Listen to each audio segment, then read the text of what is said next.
Good evening, ladies and gentlemen, and welcome to another battle report.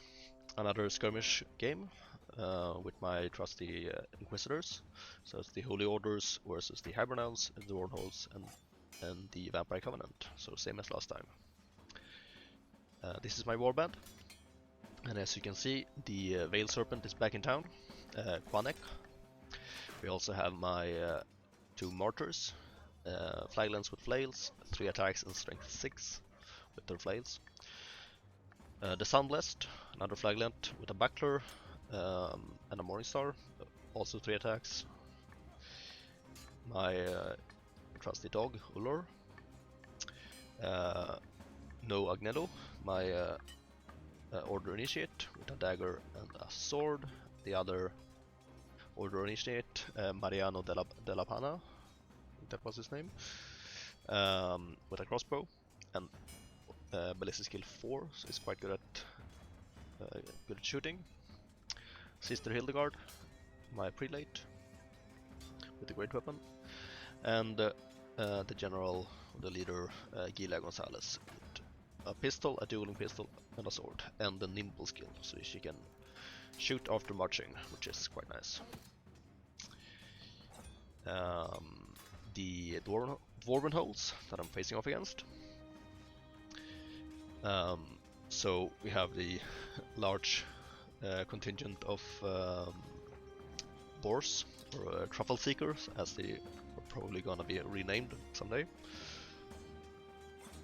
We have Cinderella, no, that's Snow White, Cinderella, and Aurora. The Ogre Bodyguard, who's defending the daughter of the warband, and the Dragon Seeker, the father, Pirate Pete, and Grandpa, as well as an Order Initiate, no, a Seeker Initiate that's become a hero, and a Seeker Initiate that's still a henchman. I have hatred against all of those dwarves because they plundered some graves last time, which gives Holy Order warbands hatred against them, so that's neat. We also have the elves. Missing from this picture is of course the beardling that was killed last game by the elves. So the elves, we have the Master of the Candle Tower, the leader, with a great weapon and fave reflexes. An Elder Soldier with a great weapon and fave reflex. Another Elder Soldier with a great weapon, no fave reflexes though. This is the Juvenile with throwing weapons and ballistic skill 5, so that's quite nasty. This is an archer that became a hero, I think. He has moonlight arrows. This is just, I think these two are just normal archers. This one is a citizen soldier with a halberd, and this is a citizen soldier also with a halberd that became a hero. The Undead, the Vampire Covenant, the General, Natalie, and the Demi-Vampire Elizabeth. The Barrow King, a new recruit. He's this guy got killed last time, and the other is delayed, so he has to sort of restart his Barrow Kings. This is the guy who was previously a halfling, so he's a blood servant. We proxied him with the halfling model, so he's a live human with a bow and 4 skeleton archers. So that's the warbands. So this is the table that we had set up. Back to city terrain. Yeah, that's what it looks like. The objective was ancient relics. So we have 2 markers, this one in the central building and this one beneath the tower here. So going back to the overall picture, so this one here in this building and one down on the ground in front of this building.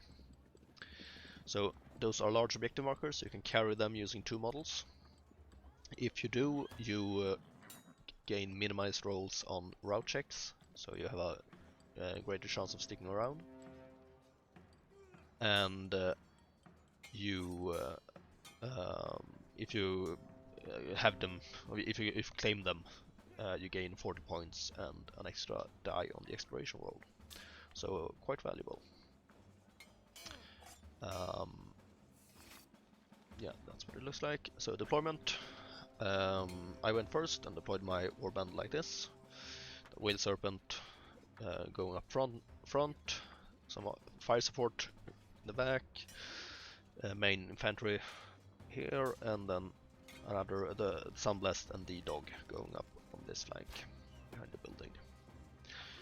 The dwarves put up the pigs to face off my dog, and the rest of the warband going into the building. I think I should probably go back to the starting picture to show you where on the table everything is. But let's go through all the warbands first. So these are the elves lined up in front of the tower, and the undead next to the church. The archers up on the plateau, and the rest of the warband beneath on the ground. So let's go back to this pic right here. So I'm up in this corner, top left, the dwarves top right, the elves down here, bottom right, and the undead down here next to the church. So that's how it looks from the start. So first turn went to the dwarves. They moved up into the building, pretty much that. They also scouted, failed to take pictures of that from the start, so they have 2 models in the central building already holding the objective, so that's pretty nasty. I moved up here, the dog went into the building, hidden from line of sight, and the Flagland, the Sunblast, hid behind the building, also hidden from line of sight. This guy failed his march test, so he could only go 9 inches instead of 12. Moved up a bit, and the infantry split up into 2 teams with Sister Hildegard and the Flaglands moving to the center of the table, and Gilia Gonzalez and Noah Agnello moving up on the flank, on the right flank. So they are keeping away from the Whale Serpent because I have a suspicious relationship with him. So if I fail that, I have treated him as an enemy for the purpose of marching, and I also suffer -1 discipline when near him. So I don't want that to happen again. Yes, the close-up of those 2. Shooting, this guy's moved up to this firing position, so he can shoot this turn, but he's gonna start laying it down. Here we have the central objective with the two scouting dwarves. He has hunch on his general, that's what allows him to scout with these 2. Quite nasty combo. The undead move forward, everything marching up. The elves cram into the tower, aiming to go straight for the objective using the bridge over here. You can see the shadow of it. Another picture of them. So the dwarves start moving out of the building. You can see them taking the objective out, and otherwise just start lining up. My turn, the Whale Serpent flies up to the bridge here, and I move up with the rest of the warband. The dog abandoned the tower and ran to join up with this group. And the Sunblast climbed this little tower. He's ready to move up onto this bridge to go towards that central building where the objective is. Although he would be quite exposed on that bridge. And these guys moved up towards the church. I fired in the shooting phase but missed, which is a common theme for him. The undead moved up here, and the elves continued moving up the bridge, although some of them moved down to this position to deal with the archers. Um, and I should also say that this guy, the one with the throwing weapons, he fired down at the archers and killed one of them. Nice for him. The dwarves, who had quite a scare with the whale serpent the last time they faced them, decided to abandon the objective and ran for cover with the rest of their crew.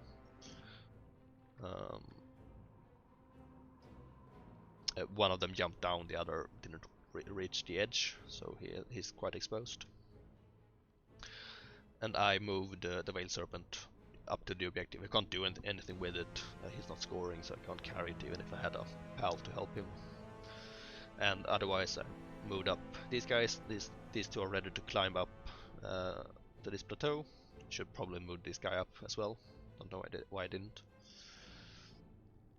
He crawled into the corner to hide from shooting from Pirate Pete, who instead focused on shooting the whale serpent. Conic. This guy kept firing, kept missing.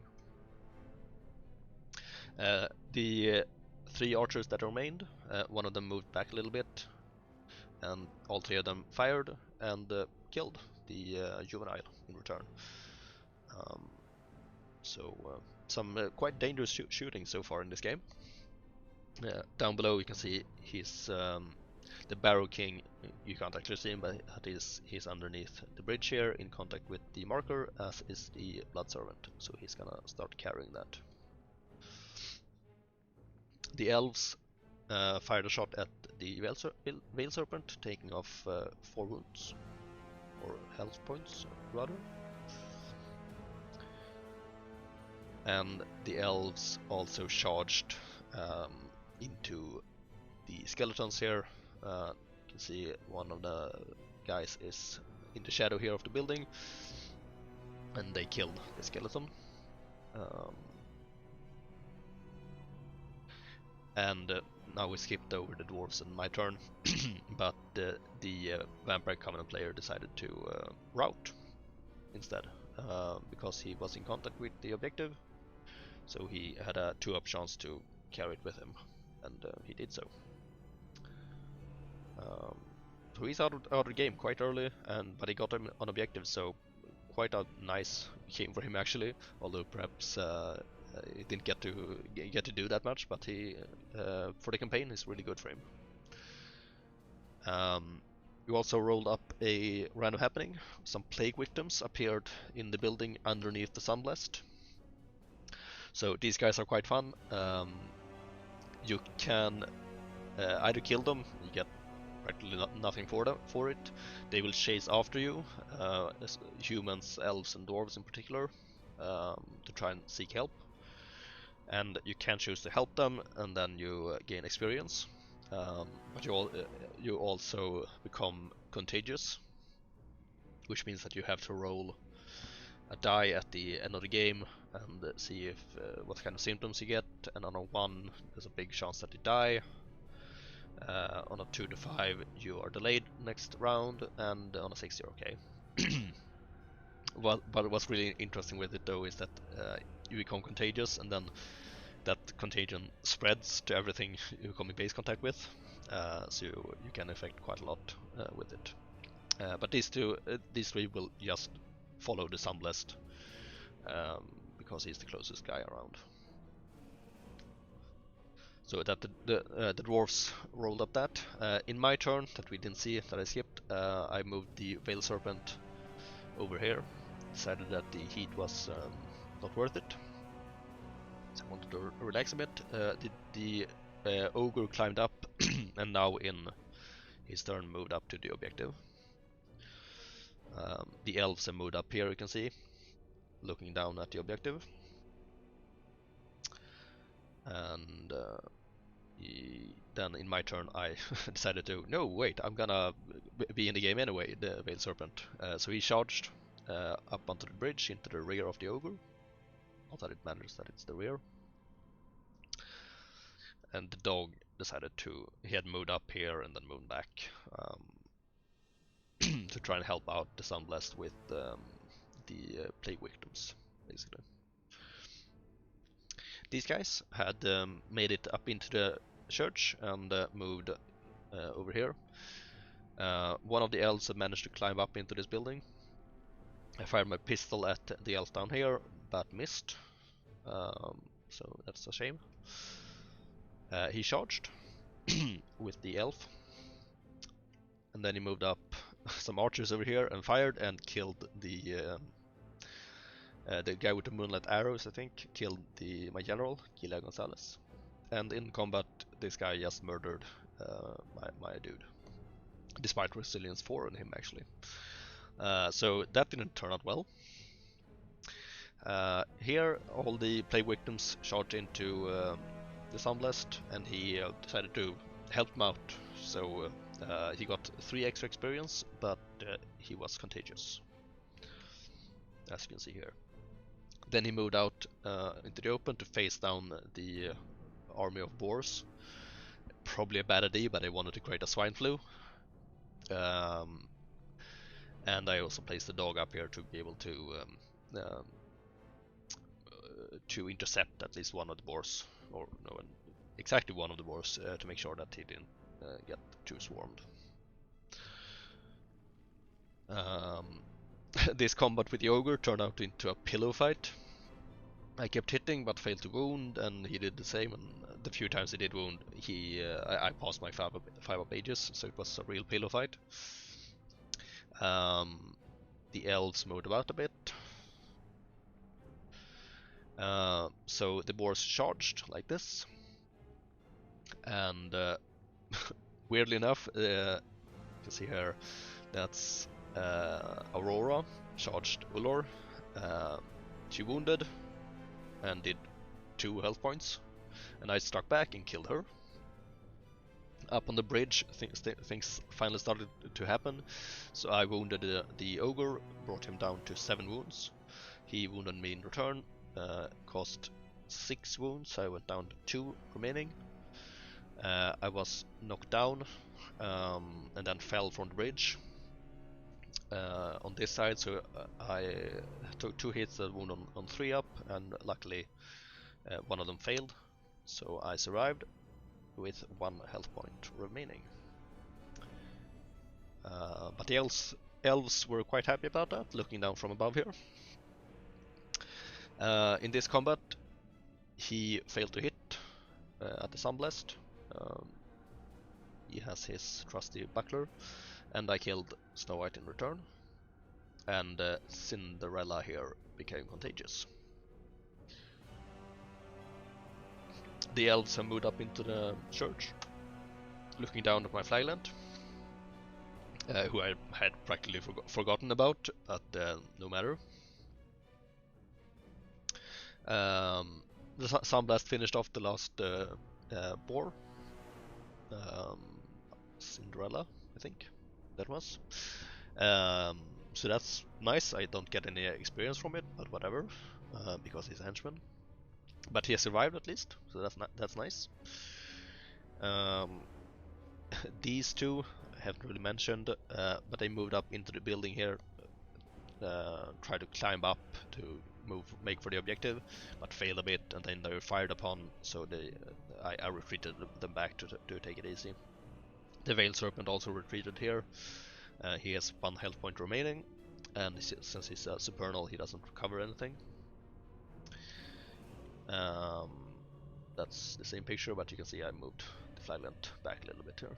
He failed his march test from the elves up above him. One of the dwarves moved up to try and maybe move for the objective, but the elves made a diving charge down onto the ogre and actually killed him. They also charged. They used their keen senses to hear that the flagland here was nearby and charged down the stairs into him. There's a pair of stairs there in the church here that you can't see. And that's how it finished. He killed, you can see him here, and he killed the flagland, and he killed the ogre, and he grabbed the objective, and both the dwarves decided to rally, and then I decided to rally. No, or rout, rather. So the elves had it. And they also had underdog bonus against the dwarves, so the elves had a really good game. Post-game sequence.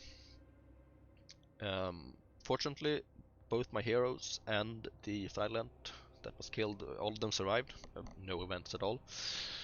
Unfortunately, the Sunblessed, who was contagious, he suffered major symptoms and died. So that's a little bit than 1 in 6 that happens. I had so hoped for him to survive with minor symptoms mid-delayed, and then it would have gotten 4 XP from this game, and that would have been wonderful. But nope, he died. So his his henchman group is wiped out. So I'll probably have to hire a new one. Both the skeletons that were killed died, despite our fate reroll. The dwarves got really lucky. All the boars survived, and the one that was contagious only got minor symptoms. It's delayed. That's Cinderella, I think. And the the ogre who was killed, he got sold to the pits, which sounds like a bad thing, but that means you get to fight a pit brawler, and if you win, you gain 2 extra experience and you gain 50 gold or points. And he did that because he's an ogre, so that was like the best result for him. And the elves, I think, didn't suffer anything that bad. Did he even suffer casualties? I'm sure he did, but yeah, the juvenile who was shot down, I think he didn't suffer anything bad. Yeah. I think maybe he got hatred against he got hatred against the skeletons. That should be it. Exploration, nothing that interesting happened. I got 90 points, so not that much. And yeah, the undead got a 666, so returning a favor, they will have can hire a hireling for cheaper, so their rating will probably shoot up. And skills, I learned another prayer on Sister Hildegard, so she can cast Clarity of Mind, which is a neat little augment that you can cast it on models that are knocked down or stunned, and they immediately bounce back up and gain some bonuses. It's a neat little prayer. And I also got a skill on my crossbowman. Despite missing all game, he learned something apparently. So I'm gonna choose some skill to help him shoot a bit better. No Agnello got another +1 strength. The martyrs got an extra discipline, and Gira Gonzalez got an extra agility. So some decent things overall. The juvenile in the in the elves, he got +1 strength, which is quite nasty with his throwing weapons. And he also learned Awaken the Beast spell on his Canrig Tower guy, the leader. So he can boost that strength to 5. So he is gonna be a nasty shooter. He also has Eagle Eye, so he can reach 14 inches with his throwing weapons. And yeah, I think that's about it. The elves had a really good game. I did not. I'm gonna try and rehire a Flyland. I really want to get a hero Flyland, so I need some more. But yeah, hopefully I'll get there. So guess that means all that's left is to thank you for watching. I hope you enjoyed it, and I'll see you on the next one. Cheers.